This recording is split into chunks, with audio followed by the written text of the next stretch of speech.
Do you get enough vitamin D? Vitamin D is an essential nutrient that's crucial for good health, both physical and mental. It promotes strong teeth and bones by helping your body use and absorb calcium. It also supports the immune system. There are even vitamin D receptors in the area of the brain that's responsible for memory and cognition. You can't experience wellness without vitamin D. Unfortunately, as much as 50% of the American population is deficient of this important nutrient. Why do so many people lack the vitamin D they need?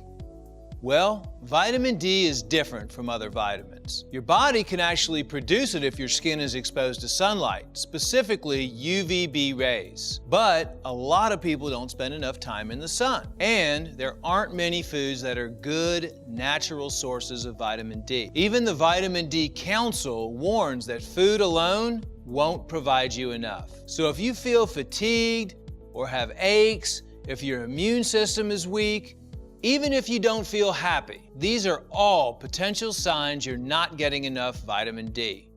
And you don't have to live that way any longer. Suntrex D3 is a liquid formula that provides high-quality vitamin D3 that's been extracted from nutrient-dense plants known as lichens. It's a vegan-friendly source of vitamin D3, the same form the human body produces. It's easily absorbed and nearly 300% more biologically active than vitamin D2, which is what you'll find in many other supplements. People everywhere have tried Suntrex D3 and love it. We've heard reports that their mood is better, they have more energy, their focus is sharper, their immune system feels stronger, and they just feel better overall. Try Suntrex D3 today and brighten your life with the Sunshine Vitamin.